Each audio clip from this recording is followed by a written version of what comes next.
Bonjour Ralph, Hey, salut Ian, comment ça va? ça va bien?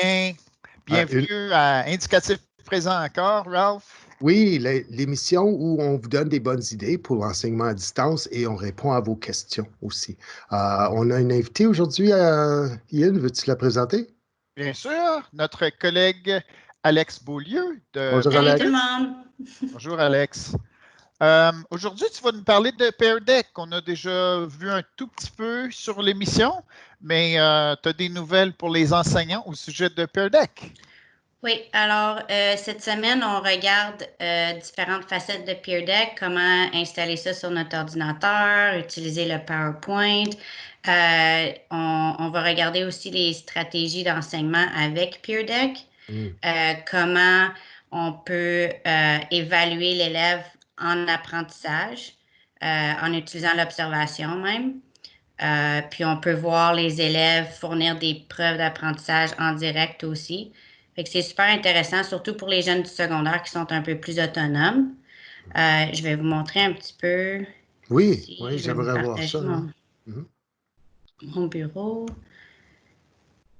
Euh, on va voir, comme vous voyez ici, on va voir aussi comment est-ce que Peer Deck peut promouvoir puis permettre l'engagement à distance.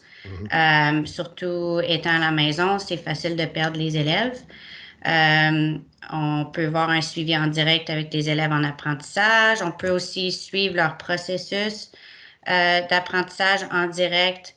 Ça va nous permettre de faire de la différenciation à distance. Euh, Puis c'est ça. On va voir, je ne sais pas si vous pouvez voir la petite horaire ici, là, Oui, OK. Là, mais on est rendu mercredi. Là, ça, c'est aujourd'hui à 11 heures, c'est ça? oui, À tous les oui. jours à 11 heures. OK, d'accord. Fait qu'aujourd'hui, là, on a vu comment se connecter, puis aujourd'hui, on va voir comment on peut accumuler des preuves d'apprentissage, puis donner de la rétroaction Ouais. en direct aux élèves. Puis demain, l'intégration avec Teams, c'est ça? Oui. Oui, OK. oui, Cool.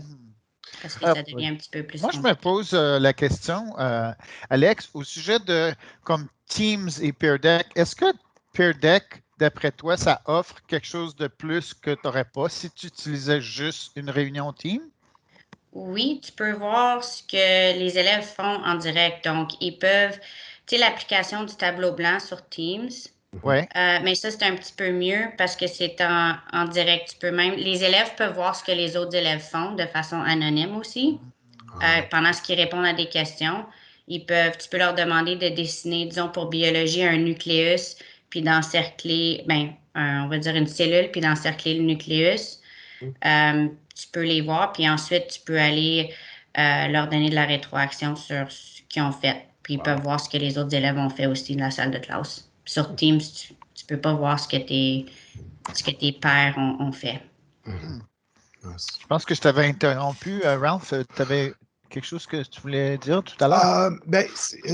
Oui, parce que moi, je pense comme l'engagement des élèves, ça, c'est quelque chose, puis je pense qu'on avait parlé à Marius aussi, c'est que pendant on enseigne normalement, tu sais, en salle de classe, on est habitué à regarder un petit peu, tu sais, les visages des élèves, on voit si on a fait comme une connexion avec les élèves, puis, tu sais, ce feedback-là, constant, là, on s'habitue à ça. Puis là, on dirait pour certaines personnes, quand ils enseignent en ligne, c'est comme ils enseignent dans le vide. Là. Ils ne voient pas les élèves, ils ne savent pas comme qu'est-ce qu'ils sont en train de faire, de penser. Est-ce qu'ils sont mêlés? Est-ce qu'ils ont déjà tout compris? Puis là, ils sont ennuyés, comme on n'a aucun signe. Là. Alors, moi, quelque chose comme Pear Deck qui peut te donner du feedback en temps réel, c'est super ça pour le prof qui justement, est habitué à avoir cette rétroaction-là constante là, de la part des élèves. Est-ce qu'ils me suivent? Est-ce que je vais trop vite? Est-ce que je vais trop lentement? Est-ce que je devrais arrêter, reculer, réexpliquer quelque chose? Donc, tu sais, Alex, es-tu d'accord avec moi que ça Oui, donne cette occasion-là aux profs pour oui, être ça te capable de permet faire ça? Là? d'observer en direct aussi. C'est pas comme si tu donnes un travail aux élèves, ils vont faire leur affaire. Tu peux pas vraiment voir où est-ce qu'ils prennent leur information, qu'est-ce qu'ils Non font. plus, oui. Mais Oui. sur Peer Deck, tu peux voir, ils sont en train de taper leur réponse, peut-être d'effacer quelque chose, de Mm. dessiner une réponse en direct. Fait que ça te permet de faire un petit peu d'évaluation par l'observation. Ah, oui, on a besoin de plus d'outils comme ça, là, je pense, oui. OK. Moi, il va Très bien. falloir que j'y aille parce que... Ben, c'est Oui. ça, oui, c'est l'heure, là, mais merci beaucoup d'être avec nous autres aujourd'hui, Alex. On l'apprécie. Pas de problème. Bye. Bonne journée. Salut. Ciao. All right. Ah, Ian. J'ai eu une question cette semaine, là, puis je pense que tu pourrais la répondre. C'est qu'il OK. y a une enseignante qui s'inquiétait que les élèves étaient capables d'enregistrer les sessions, les leçons en ligne, là, tu sais, avec le bouton enregistrement dans Teams. Alors, est-ce que c'est possible, premièrement? Ben, en fait, on a communiqué avec les services informatiques, hein, Ralph, puis on a regardé cette question-là en long et en large, puis il n'y a aucune fonctionnalité à l'intérieur de Teams pour qu'un élève puisse déclencher l'enregistrement de la même façon que nous, on déclenche l'enregistrement de C'est notre ça. réunion. On a le petit bouton rouge qui dit démarrer l'enregistrement ou arrêter l'enregistrement. Ce bouton-là est désactivé, c'est gris dans Ouais. le menu des élèves. Alors, quand eux autres cliquent sur l'ellipse là, pour les fonctions pendant une réunion, la fonction enregistrement n'est pas là. C'est ça. Je regarde pour demain. Il y avait une autre question qui disait, OK, si les élèves ont, parce qu'ils ont le bouton de bloquer la vidéo entrante. Mhm. S'il bloque la vidéo entrante, l'élève, ça veut-tu dire que si je partage mon écran comme prof, est-ce que ça, c'est bloqué aussi? Donc, est-ce que ça, c'est, en d'autres mots, considéré vidéo ou est-ce que la vidéo, c'est vraiment juste ma caméra qui voit mon visage? Donc, ils peuvent enlever le visage, mais est-ce qu'ils peuvent enlever ce que je présente sur mon écran? Alors, je teste ça cet après-midi, là, si j'ai le temps, Oh, et puis ouais. je reviens demain avec une réponse pour ça. Moi, je trouvais que c'était une excellente question parce qu'il y a Mhm. vidéo et vidéo, mais comme sans exactement le tester, là, je ne pourrais pas dire est-ce que ça s'applique aux deux ou juste à un puis pas l'autre. Mhm. Donc, on aura notre réponse demain.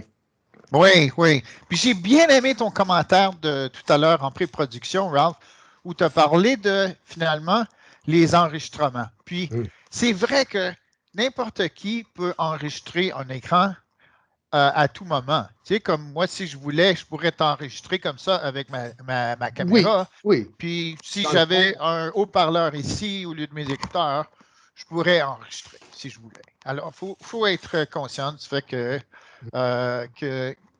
quand on fait une classe en ligne, on s'expose à le potentiel d'un enregistrement. Mais à l'intérieur de Team, c'est vraiment impossible. Puis c'est non. important que les Je élèves ne soient pense pas que capables de s'amuser à faire des vidéos comme ça. Tu sais. non.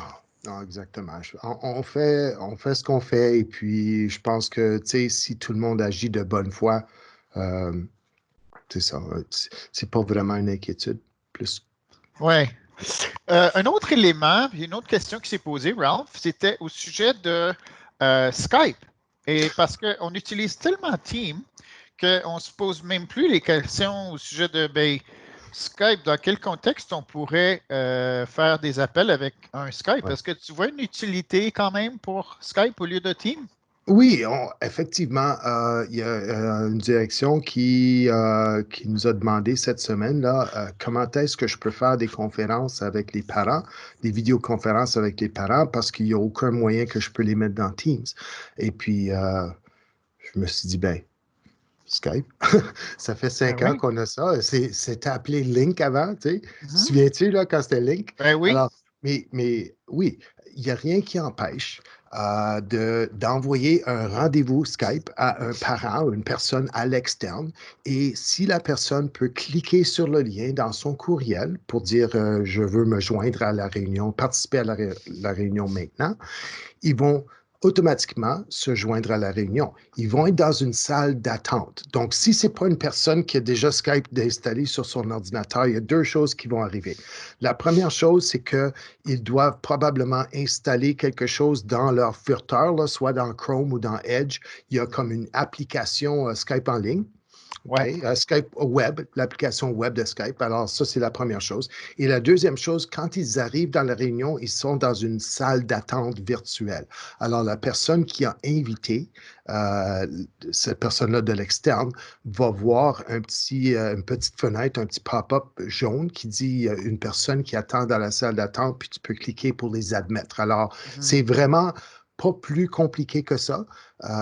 Donc, 2 étapes, l'invitation que tu envoies et puis ensuite de cliquer sur accepter la personne qui est dans la salle d'attente, comme de notre côté. Puis du côté du parent, ben, ils acceptent le rendez-vous et puis ils installent au besoin l'application web de Skype. Alors, et pour revenir à ce qu'on disait la semaine dernière, non, il y a 2 semaines, les vidéoconférences 1 à 1 avec les élèves, comme si vraiment on voulait faire ça. Ça aussi, ça pourrait se faire avec Skype. Alors, Teams n'est pas l'outil à tout faire, comme on a vu avec les devoirs aussi. Comme si tu as déjà une façon que tes élèves t'envoient un devoir dans OneNote ou ils te l'envoient par courriel, reste avec tes méthodes. Et pour les vidéoconférences 1 à 1, si le Teams ne peut pas faire ça, vous pouvez quand même utiliser un autre outil qui est Skype pour être capable de faire ça. Puis ça, c'est un parmi tant d'autres aussi. Je ne sais pas si tu te souviens, quand on a invité Marius à venir faire un tour, j'ai envoyé un courriel, j'ai dit, est-ce qu'on va faire un FaceTime? Est-ce qu'on va faire un Google Hangouts? Est-ce qu'on va faire... Tu sais, parce qu'on est agnostique. Nous autres, du point de vue des outils. Oui, non, c'est ça. Moi, je crois le meilleur outil pour la tâche. Toujours. Ouais. Pourquoi utiliser quelque chose qui est mal adapté à ce que tu fais quand il y a un autre outil qui est fait exactement pour ce que tu veux faire, tu sais? Oui. Alors voilà, une belle émission short and sweet, j'aime ça. Oui, c'est le fun. Ralph. Ouais. Oui. Alors, on revient demain avec d'autres idées, d'autres réponses à vos questions. Et puis, c'est ça. À demain, Ian. Passez un bel après-midi. Merci. À demain, Ralph. Salut.